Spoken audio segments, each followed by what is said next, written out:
보통 학교를 졸업하고 특별한 자격증이나 대학에 나가 특별한 전공이라든지 기술이라도 있으면 좋겠지만 높아지는 물가에 대학에 들어가는 것도 쉽지 않다.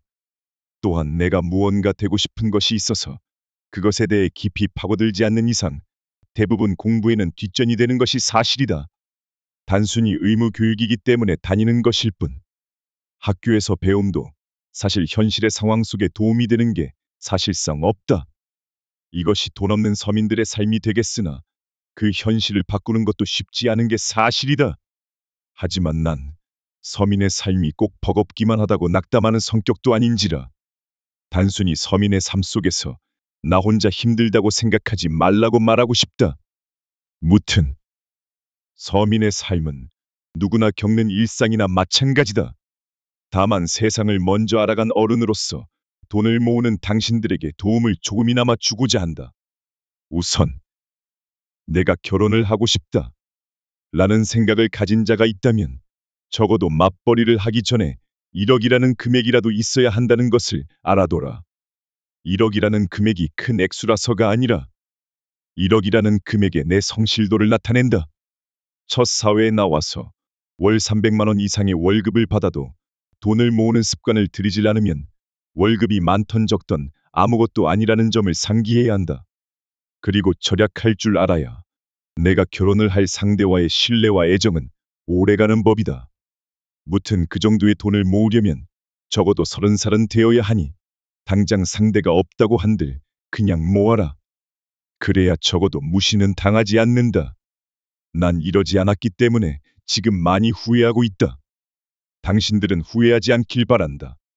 또 가난을 짊어진 채 학교를 졸업한 꼬맹이 친구들이 그나마 사람답게 살아가면서 비록 기본 시급에 버는 돈이지만 이 돈을 확실한 방법으로 모으는 방법을 알려주겠다. 자, 우선 학교를 졸업하기 전에 어지간하면 알바도 병행하면서 학교를 다니면 조금은 좋은 이점들이 존재한다. 가난한 사람들의 특징으로는 집이 있기는 하되 월세인 경우가 수두룩하다. 아님 집이 있다고 한들 학교를 졸업한 시점에서는 어느 정도 시일이 지나면 거의 열이면 7 정도는 자취를 시작하게 된다. 이 시점이 아주 중요하다. 첫 자취의 시작은 무조건 월세부터 시작해야 한다는 것을 알아둬라. 그리고 이미 학교를 졸업해 자취를 시작하려고 한다면 앞서 말했다. 시피 알바를 미리 시작해뒀다면 적어도 보증금 정도는 가지고 있어야 한다. 물론 학교를 다니고 있는 시점에 알바를 뛴다고 한들 1,000만 원의 금액을 모으는 것도 쉽지 않다. 따라서 적어도 300에서 500만 원이라는 금액 이상의 돈을 졸업하기 전에 가지고 있으라는 것이다. 아, 물론 내가 가족과 살고 있는 집에 좀 더 오래 머물 것이고 그 집이 전세 이상이라면 스트레스를 받더라도 가족과 지내면서 좀 더 돈을 모아라. 2,500 정도는 모아야 그나마 집을 나왔을 때도 편하다. 그게 아닌 경우라면 보증금 300에서 500만 원으로 월세를 시작한다. 아, 난 물론 인천 쪽이라 그나마 물가가 저렴한 지역에 사는 터라. 이 지역을 기준으로 설명하는 것이니 이 글을 듣는 이들은 참고로만 알아둬라. 자, 보증금 300에서 500의 월세는 적어도 27에서 35만 원 선의 집을 찾는 게 가장 중요하다. 월세가 많으면 사실 돈을 모으는 게 빠듯하다. 적어도 월세는 40만 원 이하여야 돈을 좀 더 수월하게 모을 수 있다. 자, 그럼 집에 들어갔다 치자. 이제는 내가 첫 사회인이고 이제 홀로 세상 속에 묻혀 어른으로서 헤쳐나갈 기백을 안고 돈을 모아야 한다. 누군가는 30대부터 돈을 모으면 된다고 헛소리를 하는데 믿지 마라. 물가가 올라서 30대부터 돈 벌면 진심 거짓골이나 다름없다. 20대부터 돈을 모아야 한다. 진심. 이제 300만 원 혹은 500만 원 전후의 보증금으로 월세 40만 원 이하의 집에 들어갔다.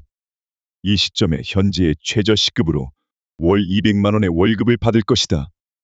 이제 이 금액을 쪼개야 한다. 200만 원의 월급에서 나갈 돈을 미리 계산을 해둬라. 자, 우선 월세의 금액 40만 원 마이너스 대략 스마트폰 요금 20만 원, 각종 공과금 전기세, 가스비, 대략 7만 원 정도. 아, 내가 한 가지 말해주는데 보일러는 웬만하면 씻을 때를 제외하고는 쓰지 마라. 차라리 전기장판을 사서 그것으로 버티는 게 돈을 더 절약할 수 있다. 여름에는 그냥저냥 선풍기로 버텨라. 그래야 공과금의 금액을 줄일 수 있다. 저것만 보아도 약 67만 원이 마이너스가 된다. 여기서 가장 많은 지출은 밥값이다. 내가 아무리 요리를 잘해도 웬만하면 밥은 해먹지 마라. 먹지 말고 살라는 게 아니다. 요리를 해서 나가는 밥값은 대략 40만 원 이상이 나갈 때가 있다. 그리고 저렇게 쓰면 궁핍하게 살 수밖에 없다. 그럼 편의점을 가냐? 아니다. 편의점은 가지 마라. 진심. 배달조차 시키지 마라. 어지간하면. 그럼 어떻게 하냐? 쿠팡 같은 곳에서 컵밥을 대량 주문해라.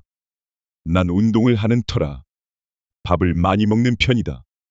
한 번 주문하면 약 70개 정도를 주문하는 편이다. 이 정도를 주문하면 약 24만 원 정도밖에 안 한다. 하지만 50개 혹은 그 이하의 양을 주문하면 대략 17만 원 정도밖에 안 한다. 뭐, 성원 원너터리. 물릴 수도 있으니 냉장고에 고기 혹은 이것저것 사둬도 된다. 중요한 맹점은 슈퍼, 마트. 이런 곳에서 사지 말고 쿠팡에서 최저가를 찾아 주문해라.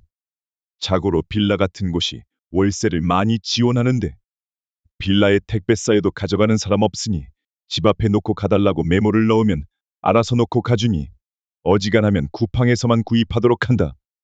이렇게 지출을 하면 대략 100만 원 정도의 금액이 남을 것이다. 그러면 가난한 현 시점에서 우리는 저축을 해야 한다. 물론 마차오니 네초. 저 금액을 전부 저축하면 좋겠으나 우리도 사람인지라 쓸 건 있어야 하질 않겠는가? 내가 쓸 돈은 대략 30만 원에서 40만 원 정도의 금액으로 산정해 놓고 나머지는 전기로 들어가는 적금에 모두 쑤셔 넣어라. 진심.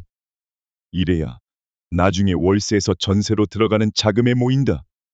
예를 들어 60만 원 정도를 적금으로 넣으면 요즘 적금 30만 원대이니 2개로 쪼개서 넣어라. 이자 센 거로 1년 뒤 만기로 740 정도 나온다. 이것이 만기로 차면 이 만기로 찬 금액을 예금으로 넣어둬라.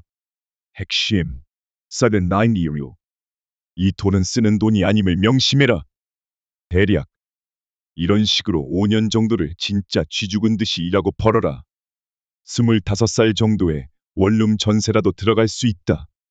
원룸 전세는 적어도 전세 3천만 원이면 들어갈 수 있다.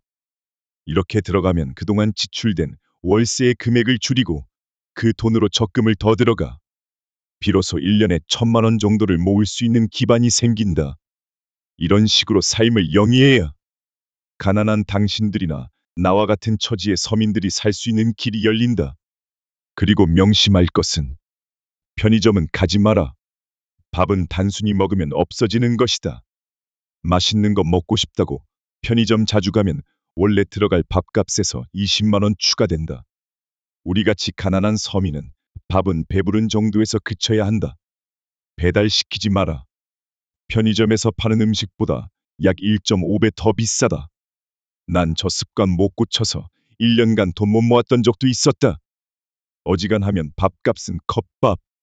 쿠팡에서 가끔 시키는 삼겹살 정도가 서민들이 부릴 수 있는 사치가 된다. 겨울옷은 잠바 2개 정도가 적당하다. 티셔츠, 에더 원저원, 바지 등등은 중국 저렴한 쇼핑 사이트 테미나 구제 등등을 이용하고 웬만하면 운동복 입어라. 싸다. 그리고 내가 쓰는 돈이 30만 원에서 40만 원이라고 다 쓰지 마라. 가끔은 안 쓰는 인내심으로 자신을 단련해봐라. 내가 아는 정도는 이 정도다. 그리고 일을 하면서 당신들이 잘하는 분야가 있다면 일을 하면서 이것저것 준비를 해둬라. 컴퓨터 자격증, 혹은 당신의 재능을 살릴 부분, 블로그, 유튜브 등등 수입들을 하나둘 만들어라. 돈이 나를 지배하게 두지 말라는 것이다. 이리저리 돈이 치이는 삶. 우리 같은 서민들은 누구나 지겨워하는 것은 이 글을 듣는 당신도 싫지 않겠는가?